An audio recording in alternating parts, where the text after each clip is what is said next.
여러분 안녕하세요. 먼저 우리 오늘 강사 소개하기 전에 우리 김용화 선교사님이 지난주 강연을 해주셨는데 저한테 긴급 기도 요청 메일을 보내오셨어요. 여러분 아시겠지만 지금 레바논에 큰 폭발 사고가 있어서 많은 사상자가 났는데 레바논은 특별히 우리 김용화 선교사님한테는 좀 특별한 곳입니다.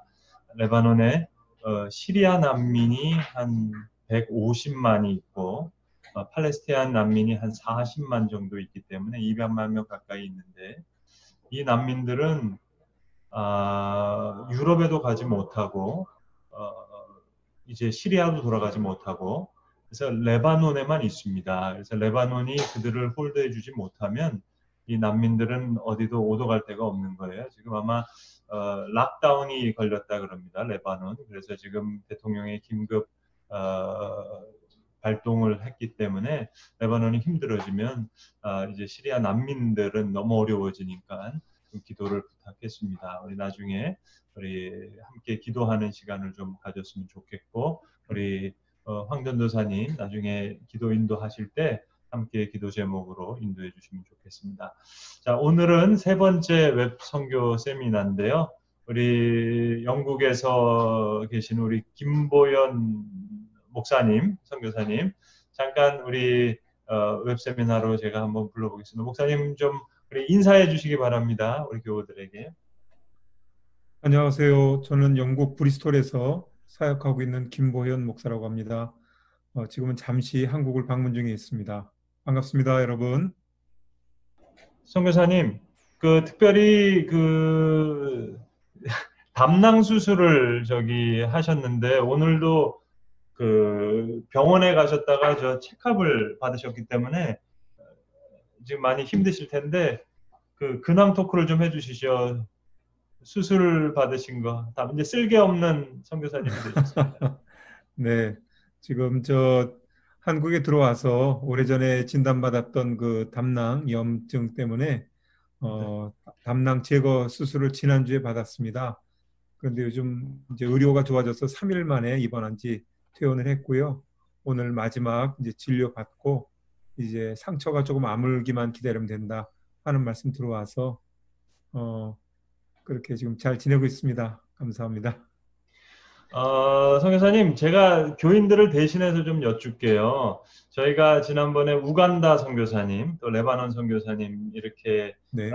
갖고 이번에 이제 선교사님 세 번째 시간인데 영국 선교사라고 하니까 교인들 입장에서 유럽에도 선교사가 필요한가 하는 그런 좀 질문이 있으실 것 같아요. 그래서 저희 이제 선교사님 우리 교단의 총회 파송 선교사 중에 한 분이신데 저희 총회 파송 선교사가 대략 몇 분 정도 되시고 유럽에 한 어느 정도 계시고 그래서 유럽 선교사로서 이제 총회 파송 선교사 대회 하시면 좀 이렇게 차별 내지는 유럽 선교사로서의 어떤 애환 내지는 그런 내용들을 우리 일반 교인 입장에서는 좀 선진국의 선교사가 계신 분에 대해서 좀 의아해하실 수 있거든요. 이거 좀 설명해 주시면 감사하겠습니다. 네, 네. 지금 우리 교단 대한예수교 장로회 통합측이라고 하죠. 우리 교단에서 파송한 선교사님들이 지난 연말 기준으로 볼 때 1,490명쯤 됩니다. 1,500명 가까이 되시는데요. 교단으로서는 두 번째 큰 규모의 선교사님들을 파송한 교단입니다. 근데 특별히 이 가운데 이제 대륙마다 선교사님들이 나가 사역하시고 계시지만 저는 이제 나간 지 8년밖에 되지는 않았고요. 그전에는 총회에서 이제 언론에서 일을 섬겼는데 나가서 많이 들었던 말씀 가운데 하나가 우리 지금 목사님 말씀하신 대로 유럽에서 사역하고 있으면서 느끼는 어떤 이중의 애로, 그러니까 선교지에서의 어려움이 있지만 아버지를 아버지라 부르지 못하는 것처럼 어려움을 어려움이라고 말 못하는 그런 유럽 선교사들의 어떤 그 애로, 애환이 좀 있더라고요. 그래도 이제 솔직하게 말씀하시는 분들은 그렇게 표현들 하신대요. 아, 유럽에도 선교사가, 거기는 우리도 가보고 싶은 나라인데 이렇게 말씀을 하신다는 거죠. 그래도 유럽이 이 선교지로서 중요한 것은 물론 유럽, 특별히 영국 같은 곳은 저희들에게 복음을 전해주었던 그런 나라였지만 또 말씀드릴 기회가 있을지 모르겠는데 선교지로 변했다라는 자성과 인식이 이미 1970년대부터 생겨났습니다. 뿐만 아니라 지금도 기도 제목으로 먼저 말씀해 주신 것처럼 여러 지역의 난민들이나 또 무슬림들이나 직접 복음을 전도하기 어려운 곳들에 이들이 지향하고 나오는 곳들이 대부분 유럽 국가들입니다. 그래서 그런 곳에 가서 그 나라에선 선교를 못해도 그 나라를 벗어난 난민들을 대상으로 사역하는 우리 선교사님들이 의외로 많으십니다. 그리고 유럽의 한인 역사가 시작된 지도 벌써 50년이 넘어갔죠. 그러다 보니까 유럽에 많은 한인 교회들이 있고 또 한인 교회들 역시 디아스포라 한인으로서의 어떤 선교 기지로서의 의미도 있고 또 선교의 대상으로서 중요한 현장이라고 생각합니다. 저는 이제 그 가운데 한인 목회도 하고 있고 또 영국교회 협력사역 할 수 있는 그런 어떤 부름을 받아서 좀 사역 중에 있습니다. 예, 감사합니다. 선교사님 이제 그 영국의 지금 뭐 코로나 상황이라든지 그 사역 상황이라든지 전반적으로 좀 얘기해 주시고요. 제가 그 선교사님한테 받은 그 선교 편지 보면은 다양한 이제 사진이 있기 때문에 선교사님이 편하게 그 말씀해 주시면 그때그때마다 제가 그 사진을 여기서 띄워 드릴 테니까는요. 교인들이 이해하기가 편하도록 그렇게 제가 이해를 돕겠습니다. 그래서 지금 하시는 사역 또 그 코로나 이후에 그 내용들 좀 편하게 이야기하시면서 여기 여러 가지 지금 사진을 제가 띄워드릴 텐데 자연스럽게 말씀하시면 제가 여기 네. 띄워드리면서 말씀하겠습니다.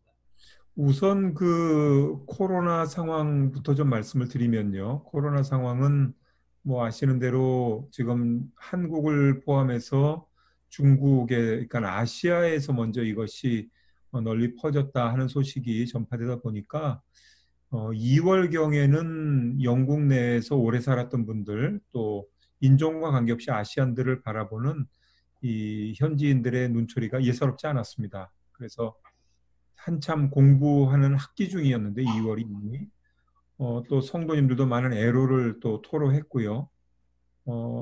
그러다가 3월이 되면서 영국이 본격적으로 이제 코로나에 대한 대책을 세운다 했지만 이미 그때는 한국은 어느 정도 또 대책을 세워나가기 시작한 상황이었고 4월이 되면서는 걷잡을 수 없게 영국에서 이 코로나 상황이 급진적으로 발전해서 당시에는 하루에 5만 5천 명 정도가 확진을 받았다는 통계가 있습니다. 그리고 사망자도 하루에 많을 때는 1,500명 가까이 1,200명, 1,500명 왔다 갔다 하는 그런 기록을 남겨서 현재는 확진자가 45만이 넘었고 사망자만 해도 35만이 넘었고 사망자는 4만 6천에 이르는 저희의 현실에 비교하면 도저히 믿을 수 없는 선진국이라고 말했던 영국에서 어떻게 이렇게 많은 확진자와 또 사망자가 나올 수 있나 하는 그런 현실에 현재 처해 있습니다.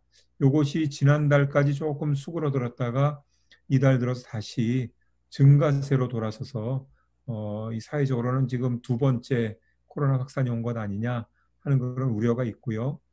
대부분의 영국 교회들은 정부가 교회를 일반 상점들이나 뭐 공연, 사회 어떤 오락시설 이런 걸 다 문 닫으라고 하면서 교회도 역시 문을 닫았는데 지금 부분적으로 개방은 또 모임은 허락되었지만 교회 스스로가 특별히 고령층으로 이루어진 성도들로 영국 교회가 구성되어 있기 때문에 대부분 9월 정도에 교회 건물 개방을 지금 현재 준비하면서 또 기도하면서 그런 상황이 있습니다.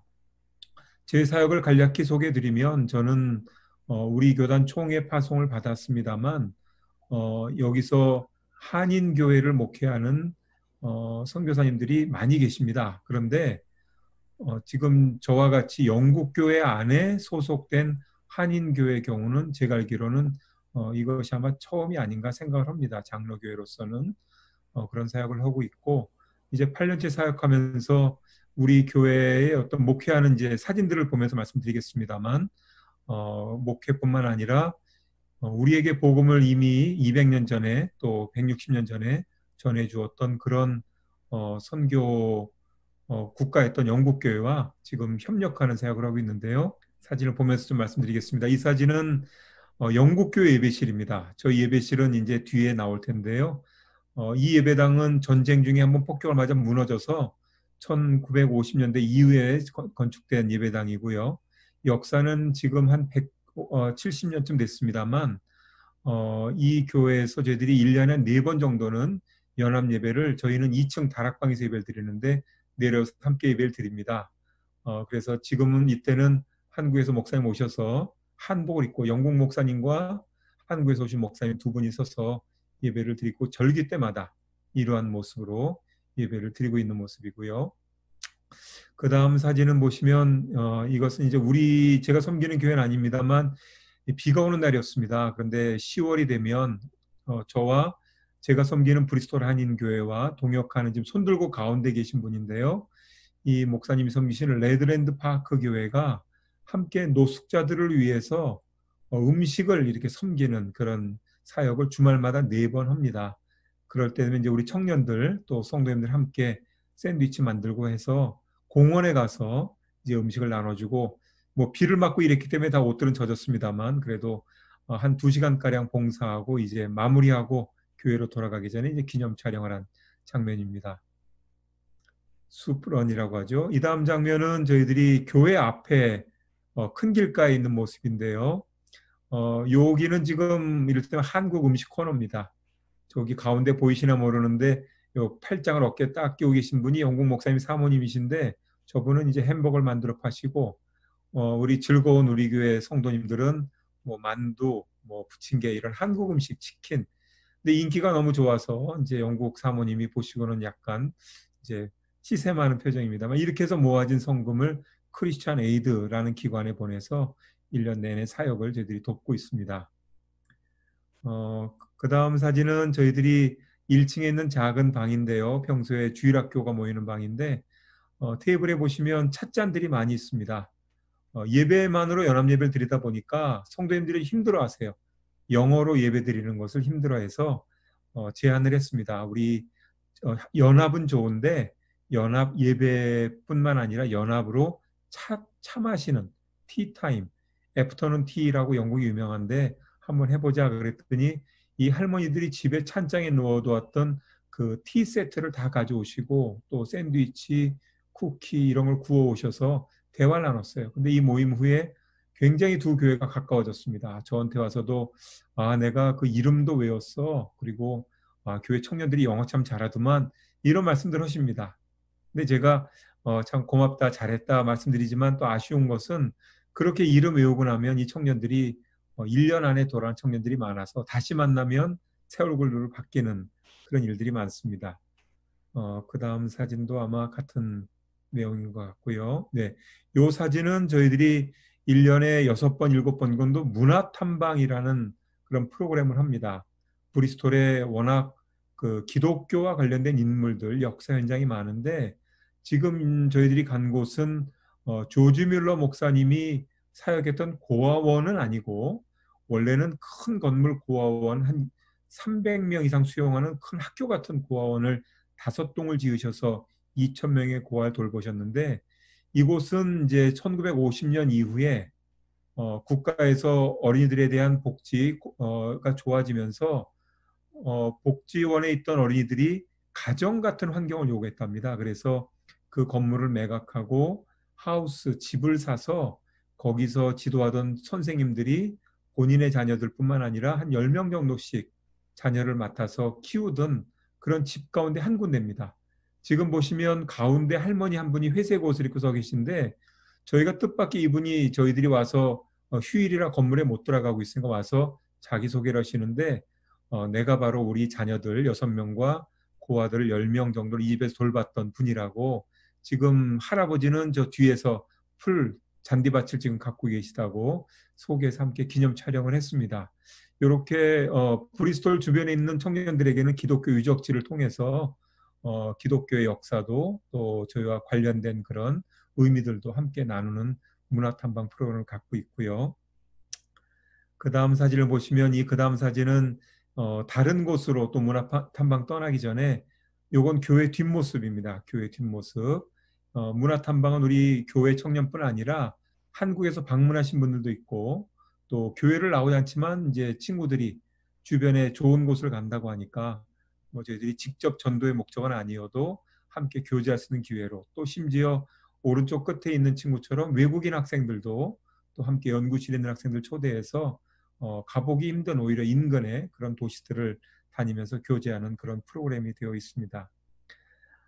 저희 교회는 그 다음 장면 보시면 이제 이게 우리 한인 교회가 예배드리는 공간입니다. 다락방이라고 부르는데요. 이 다락방은 평소에는 뭐 합창단이나 이런 곳에 장소를 빌려주기도 하는데 주일이 되면 저희들이 여기다가 일일이 의자를 놓고 예배드리고 예배가 끝나면 앞에 보이시는 테이블을 8개 혹은 6개 깔아놓고 이제 음식을 준비해서 우리 청년들과 함께 또 성도님들과 함께 따뜻한 밥을 이제 나누는 그런 공간입니다. 다목적 룸이죠. 그런데 이제 코로나 바이러스가 끝나면 가장 지금 안타까운 것은 현재는 10시 반에 같은 예배를 드렸는데 1층에선 영국 교인들이 또 2층에선 저희들이 근데 코로나 바이러스가 아직 끝난 상황이 아니기 때문에 교회 건물을 재개방하게 되면 어쩔 수 없이 식사 준비는 어려워집니다. 그래서 그리고 함께 모이다 보면 서로 오가면서 많이 혼잡스러울 그런 것 때문에 오전에는 영국 교회가 오후에는 저희들이 다시 한번 방역하고 예배 드리는 것으로 현재 논의가 돼서 이 장소는 아마 당분간 굉장히 좀 텅 빈 곳으로 남아있을 그런 장면입니다. 저희가 1년에 한 2번 정도 사진을 찍지만 이 제가 갔을 때 있던 성도는 지금 딱 1명 남아 있습니다. 그만큼 많을 때는 100명 넘는 성도들이 예배를 드리는데 빈번하게 바뀌는 그런 성도들의 구성이 저희 교회 특징이기도 합니다. 그 다음에 저희들이 보시는 사진은 조지 뮬러 목사님 이 기념관을 제가 들어갔습니다. 말씀드린 대로 여기는 이제 후에 케어홈으로 쓰던 곳이라 따로 이렇게 기념관을 만들어서 방 하나를 꾸며 놓았는데 지금은 또 다시 다른 곳으로 원래 고아원의 한 방으로 지금 옮겨갔습니다만 옮겨간다는 소식 듣고 가서 마지막 사진을 찍었습니다. 우리 김영신 목사님도 이 방에는 들어와 보셨는데요.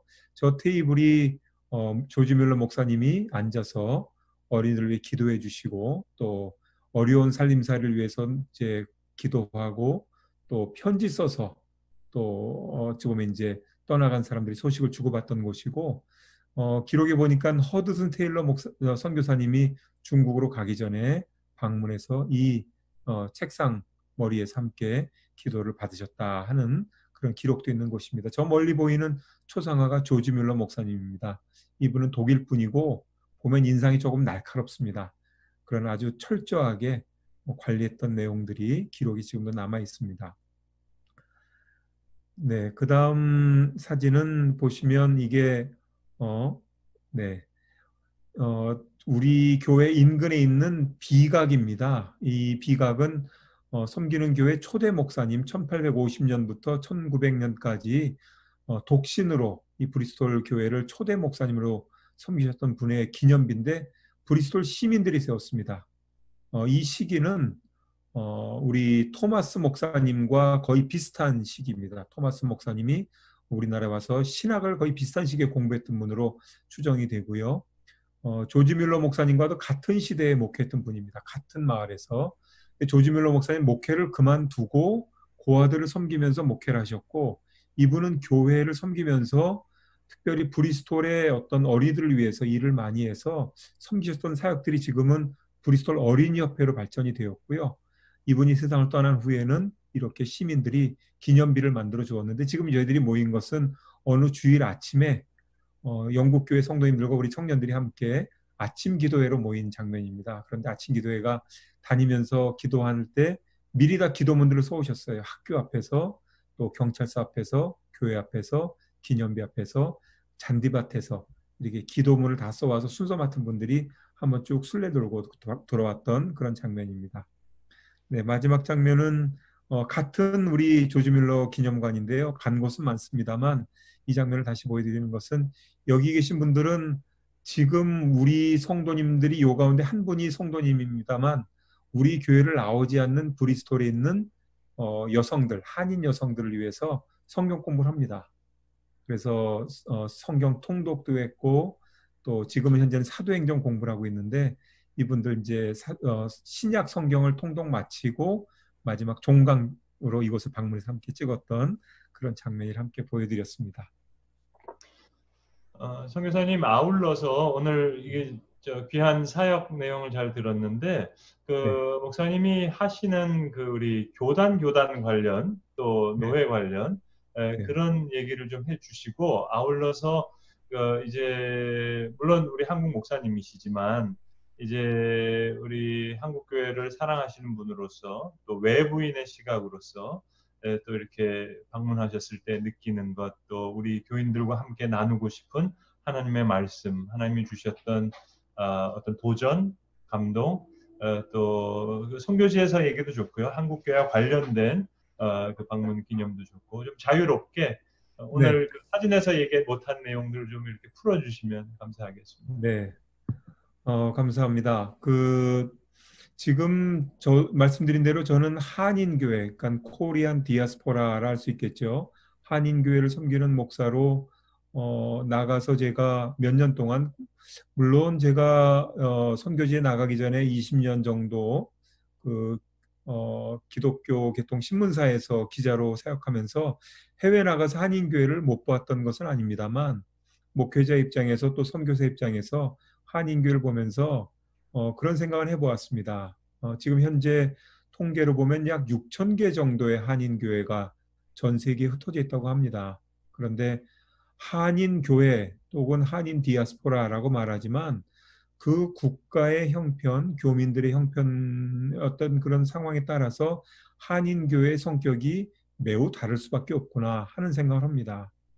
중국에도 우리 조선족들이 또 한인들이 현재는 또 그 후에 많이 나가 있고 미국에도 이미 120년 전부터 나가서 한인사회가 형성돼 있고 호주, 일본에도 많이 있지만 유럽은 말씀드린 대로 한인 사회가 형성된 것이 주로 독일의 광부 또 간호사로 나가면서부터 또 유학생들이 또 나가기 시작하면서부터 시작됐다고 봅니다. 그러다 보니까 한인교회가 형성되고 현지교회와 협력하는 모델들이 서로 다른데 유럽 경우는 한국교회가 이제 막 전쟁을 끝내고 경제를 부흥하면서 또 경제 부흥을 이뤄가는 과정에서 교회가 성장하는 과정에서 한인 교회가 형성되다 보니까 현지 교회의 관계가 일본이나 미국과는 상당히 다른 모습으로 발전이 된 걸 봅니다. 그래서 지금 영국에는 한인 교회가 100개나 되는 교회가 있습니다만 이 많은 교회들이 저희들이 긍정적으로 보자면 독립적으로 교회를 세워서 사역하고 있는 교회들이 대부분입니다. 근데 저의 사역 경험을 통해서 또 제게 또 주셨던 이런 기회를 통해서 제가 배운 것이 있다면 비록 우리가 한인들을 섬기고 한인 교회를 이끌어가고 있고 그곳 신앙생활 하지만 한국말로 예배를 드리지만 현지에 있는 교회들 1차적으로는 영어를 사용하는 현지인뿐 그리고 또 한인 교회 안에도 지금 국제 가정들이 많이 있습니다.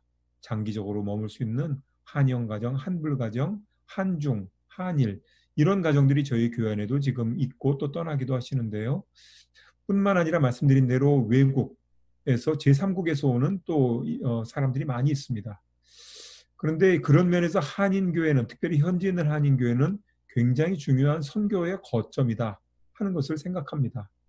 그런데 저희들이 선교의 거점으로서 많은 교인들이 있고 또 많은 자원을 갖추는 것도 중요하지만 더 중요한 것은 현지 있는 교회의 경험과 하드웨어 이러한 것들을 우리 한국 교회의 열심, 순수함, 말씀에 대한 사랑, 기도의 능력 이런 것들과 잘 조화시켜서 동역한다면 한인교회가 잘 생존하고 성장하는 것뿐만 아니라 현지 영국교회의 어떤 활력을 불어넣어주고 또 함께 만나고 있는 현지의 선교적인 과제들 이런 것들을 함께 풀어가는데 서로 다른 어떤 해법, 서로 다른 경험들을 모아서 굉장히 좋은 시너지를 낼 수 있다 하는 것을 배우게 된 것 같습니다. 그래서 저는 이제 10년을 약속하고 영국을 가게 되었는데 5년 첫 번째 텀을 마치자마자 영국 교회에서 이제 제안을 한 겁니다. 우리가 10년을 함께 지내기로 했지만 10년이 지난 뒤에도 함께 있고 싶다. 그러니까 이 말씀은 10년밖에 안 된다라기보다는 5년의 경험을 통해서 서로에게 어떤 그 여지를 좀 갖는 것 같습니다. 함께 동역하고 함께 꿈을 꿀 수 있겠는가? 아마 그런 면에서 우리 교회를 긍정적으로 보고 함께 동역하기 원한다는 저는 그런 신호로 이해를 했습니다. 그래서 지난 2년 전부터 함께 기도하면서 제가 소속돼 있는 노회를 연락을 드려서 영국 교회에 동역할 수 있는 방안을 현재 찾고 있고요. 그러던 중에 제가 한국을 나오게 됐을 때 전혀 뜻밖의 웨일즈에 있는 성공회 목사님이신데 40대 그 목사님을 통해서 웨일즈 지역에 좀 수많은 실업자들이 사는 곳입니다. 국가의 지원으로 살아갈 수밖에 없는 그러다 보니 교회들도 많이 쇠락하고 고령화되고 문 닫아가는 교회가 많습니다. 그래서 이런 웨일즈 지역의 새로운 부흥, 어떤 복음의 열정을 가진 젊은이들을 양육하고 싶은 비전을 가진 목사님이신데 한국 교회의 열정의 소식을 듣고 한인교회 목사가 있다는 소식을 듣고 영국 교회를 통해서 연락이 잘 되셔서 함께 지금 또 그 일은 또 다른 일로 준비하고 있고 어떻게 이것은 우리 교단이나 노예를 넘어서서 한국 교회의 좋은 교회들과 함께 협력하려고 하는 그런 모델을 준비하고 있습니다. 어찌 보면 제가 갈 때 큰 비전과 많은 계획을 가져가진 않았고 한인교회 목사로 사역할 줄로만 생각하고 갔습니다만 가서 보니 한인교회의 의미가 무엇인지 또 한인교회를 바라보는 영국교회 시선은 무엇이었고 하나님이 준비한 선교적인 우리들에게 주어진 사명은 뭘까 하는 것을 최근 들어 새롭게 많이 발견하게 되는 것 같고요. 동시다발적으로 그런 일들이 일어나서 하나님의 때가 되었나 하는 그런 기대감과 약간의 두려움으로 한국에 나와서 지내면서 많은 분들을 만나고 교제하고 있습니다. 제가 그 목사님 말씀 지금 주신 대로 이번에 나오면서 또 한국 교회를 바라보면서 느낀 점들이 있다면 제가 나올 때 제게 주신 하나님의 말씀은 그래서 기회가 있을 때 우리 성도님들 또 교회와 나눈 말씀이 있다면 에스겔서 37장의 말씀이었습니다. 에스겔서 37장 9절과 10절의 말씀을 보면 하나님께서 그 마른 뼈가 가득한 그 골짜기로 피난, 나라 잃고 절망 중에 있는 선지자를 부르셔서 그곳에 세우시고 그 뼈들을 목격하게 하시고 그리고 물으시죠. 이 뼈들이 살아나겠느냐. 그리고 비전을 주시고 그리고 구절에 보니까 이렇게 되어나라 하는 말씀을 주셨습니다. 사실 지금 코로나 바이러스로 보자 하면 영국 교회의 상황이 더 심각하고 유럽의 상황이 더 심각합니다만 한국 교회는 그거 지금 서구 교회와 비교할 수 없는 짧은 역사를 가지고 있습니다. 그만큼 위기에 취약할 수밖에 없고 준비에 많은 힘들이 더 소용된다고 생각합니다. 그런 면에서 어찌 보면 지금 영국 교회나 유럽 교회나 저희들이 그 전에 이미 서구 교회가 죽었다라는 이야기를 쉽게 저희들이 했습니다만 지금 전 세계가 맞이한 이런 위기 속에서 어느 교회가 조금 더 좀 아직 힘이 있고 또 어느 나라가 지금 조금 더 코로나 바이러스로부터 좀 자유롭고 이런 의미의 이런 구분의 의미는 이제 별로 적어졌다 생각합니다. 모두가 절망하고 있고 모두가 위기를 공감하고 있고 지구촌은 연결되어 있다고 보는데 이런 현실 속에서 과연 우리는 무엇을 선포하겠는가? 현실을 분석하고 어렵다라고 말하고 우리가 그치겠는가? 아니면 하나님께서 우리에게 주시는 그런 용기와 또 믿음을 가지고 성령님을 향해서 생계를 향해서 저희들이 선포하고 정말 불어와서 사방으로부터 불어와서 이 죽은 자들 속에 들어가 생명이 되어라 하는 그런 희망의 메신저가 되겠는가 하는 그런 하나님 앞에는 두 종류의 자세밖에 있는 것이 아닌가 하는 생각을 합니다. 그리고 제가 올 때 오면서 비행기를 타면서 문득 제게 주셨던 말씀은 지금 현재 사도행전을 공부하고 있는데 사도행전을 공부하면서 몇 주 전에 공부했던 말씀 한 구절이 떠올랐습니다. 사도행전 12장 25절에 보면 사울과 바나바가 전도 여행을 떠나기 전에 1차, 2차, 3차 전도 여행을 떠나기 전에 예루살렘을 방문해서 구제하는 일이 있습니다. 그런데 구제하러 이제 떠나간 다음에 예루살렘에서는 야고보가 순교하게 되고 또 베드로가 옥에 갇히는 사건이 있습니다. 그런데 성령님의 놀라운 역사로 베드로가 옥에서 옥문이 열리고 베드로는 이제 그곳에 벗어나게 되었는데 추록하게 되었는데 그 모든 일들이 맞춰진 뒤에 갑자기 다시 바나바와 사울에 대해서 누가가 언급을 합니다. 근데 그 언급의 내용은 뭐냐 하면 마가라는 요한을 데리고 안디옥으로 돌아갔다 하는 내용이었습니다. 저는 이전에도 몇 차례 한국을 방문할 일이 있었고 한데 이번에는 이런저런 계획을 갖고 이제 간다 하는 마음을 제 뭐 수술 못지않게 이제 가지고 왔습니다만 비행기를 타기 전에 갑작스럽게 이 말씀을 제 마음속에 주신 이유를 생각하니 하나님께서 요번에 돌아갈 때에는 마가라는 요한을 저도 손잡아 갈 수 있을지 모르겠습니다. 아직 이제 떠날 날이 며칠밖에 안 남았는데요. 그 일을 준비해야 되겠구나 하는 생각을 했습니다. 제게 주신 경험과 제게 주셨던 기회 못지않게 누군가 비전을 가진 젊은이, 물론 그 이후에 마가의 삶의 여정을 보면 좌충우돌 많은 실패와 좌절이 있었지만 정말 이 마가라는 젊은이가 그 후에 베드로 사도에게는 아들이라고 부름받고 그로 인해서 다툼이 일어나 바나바와 헤어졌던 사도 바울조차 나와 함께 옥에 있다. 유익한 사람이다. 라고 말하는 놀라운 변화가 되었는데 저는 알 수 없지만 하나님께서 이러한 사람을 제가 뭐 바나바와 같은 사람도 되지 못하고 사울, 바울 같은 사람도 되지 못하여도 정말 하나님께서 제게 주셨던 이런 놀라운 그런 경험의 기회를 함께 나눌 수 있는 그런 동역자를 붙여주시면 좋겠습니다 하는 그런 기도 제목을 갖게 되었습니다. 이 일을 위해서 부탁을 드리고요. 그리고 저는 지금 이 말씀을 들으시는 우리 성도님들 정말 우리 한국이 많이 와서 보니 시끄럽습니다.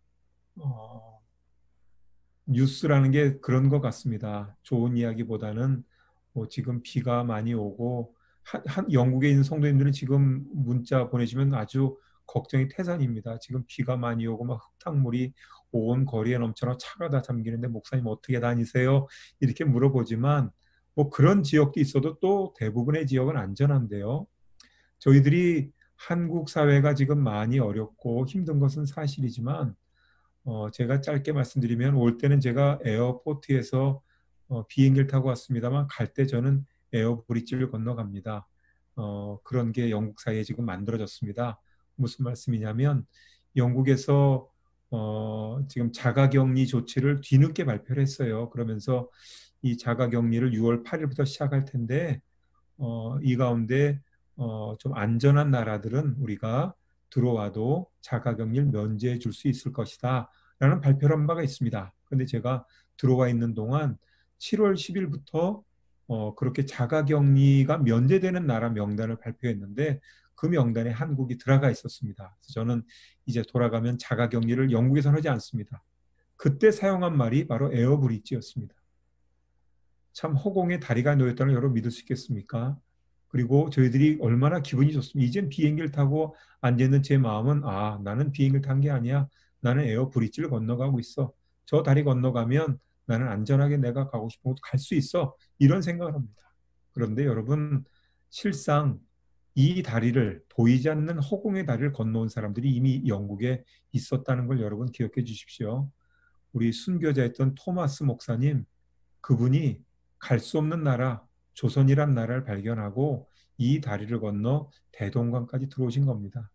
존 로스 목사님도 역시 중국으로 파송받은 분인데 압록강변을 여행하면서 한국을 보게 되고 나라의 문을 꽁꽁 걸어 잠그고 있지만 저곳에 복음을 전해야 되겠다는 열망을 갖고 한국말을 배우고 한국말로 성경을 번역하겠다는 비전을 갖게 되어서 그분은 직접 이곳에 복음을 전하지는 않았어도 한국 젊은이들에게 세례를 주었고 그들 손에 한국말 성경을 들려주었고 또 그뿐 아니라 많은 선교사가 아니어도 이 땅에 들어와서 우리와 함께 울분을 터뜨리고 일제의 나라를 잃어가는 그 상황 속에서 또 힘들어했던, 그래서 1909년에 목숨을 젊은 나이에 신문사를 빼앗기고 우리를 변호하다가 했던 베델이라는 젊은이가 바로 제가 섬기는 브리스톨 출신이었다는 것을 가서 몇 년이나 지난 뒤에 알았습니다. 이런 분들의 공통점이 뭡니까? 건너갈 수 없는 곳에 믿음을 가지고 다리를 건너와서 복음을 전해줬던, 또 사랑해주었던 사람들이라고 믿습니다. 이제 우리도 비록 눈에 보이지 않는 안전한 다리를 건너가서 특혜를 얻는 것도 중요하지만 갈 수 없는 곳, 또 가기 힘든 곳, 굳이 건너가지 않아도 되는 허공의 다리를 믿음을 가지고 사랑을 가지고 소망을 품고 건너가는 일이 중요한 것 같습니다. 우리가 1970년대에 40년 동안 인도에서 복음을 전하다 돌아온 영국 목사님의 이야기를 저희가 기억합니다. 레슬리 뉴 비긴이라고 제가 섬기는 교단의 총회장까지 지내신 목사님이신데, 이분이 인도에 가서 40년간 선교하고 교단을 세우고 돌아와서 보니 영국이 선교지로 변했다는 겁니다. 선교란 무엇일까 생각하면 저는 지금 우리가 처해 있는 현실이 선교적 상황이라고 생각합니다. 한 번도 살아본 곳 없는 곳 나라에 가서 한 번도 경험해보지 못한 문화를 겪으면서 그들의 언어로 그들의 경험을 이해하고 또 그들에게 복음을 증거하는 것, 십자가에 달리신 그분이 나의 구세주라는 이 제자로서의 증인으로서의 삶을 살아가는 게 선교라고 믿습니다. 우리는 이제 멀리 선교지를 가는 것도 중요합니다. 그러나 우리가 살아가는 삶의 자리가 너무나 급격하게 변했습니다. 어떤 사람은 이런 변화 속에서 걱정하는 분 있고 두려워하는 분 있고 뭐 어떻게 하면 더 잘 살 수 있는 길을 찾는 분도 있겠죠. 그러나 주님의 제자라면 이러한 상황을 선교지로 인식하는 것이 중요하지 않겠나 생각합니다. 우리가 같은 강물에 두 번 발을 담글 수 없다고 하는데 정말 이번의 한국 방문처럼 이 말이 실감되는 때가 없습니다. 제가 돌아가서 다시 만날 우리 성도님들, 다시 만날 영국 성도님들, 영국 사회는 아마 너무나 많이 변했을 겁니다. 이전의 제 경험도 소용없는 것은 아니지만 이전의 어떤 통계도 참고하기 힘들 만큼 변했을 거라 생각합니다.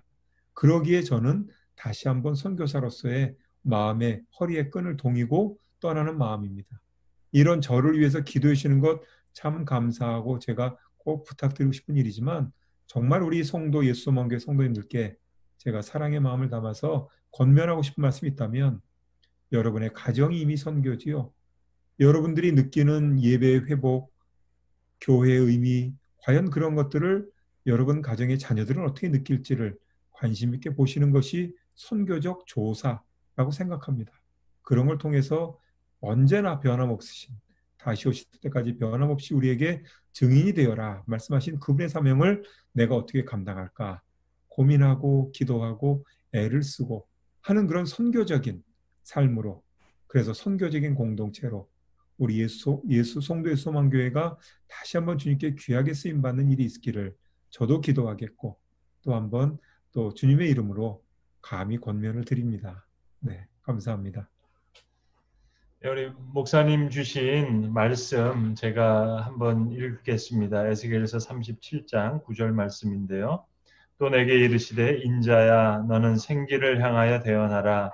생기에게 대안하여 이르기를 주 여호와께서 이같이 말씀하시기를 생기야 사방에서부터 와서 이 죽임을 당한 자에게 불어서 살아나게 하라 하셨다 하라.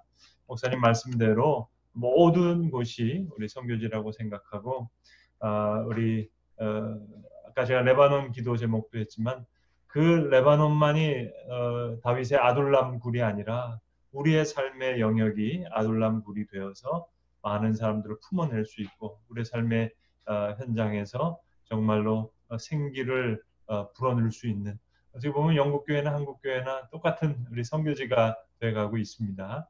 그래서 이 기도의 제목을 가지고 함께 우리가 기도했으면 좋겠습니다. 우리 목사님 한번 감사하고요. 우리 멀리 떨어져 있지만 이렇게 인사하겠습니다. 우리 황은찬 전도사님 나오셔서 찬양 인도해 주시고 우리 함께 위에서 기도하고, 어디 뭐 선교지에서만 기도하는 것이 아니라 우리의 삶의 자리가 선교지가 됐는데 우리 각자 부름받은 곳에서 생기를 발할 수 있는 우리가 되기 위해서 기도하고, 우리 김영화 선교사님이 부탁하셨던 긴급 기도 제목 함께 나누면서 찬양하도록 하겠습니다. 황은찬 전도사님 인도해 주시기 바랍니다. 선교사님 감사합니다. 마지막으로 인사해 주세요. 감사합니다.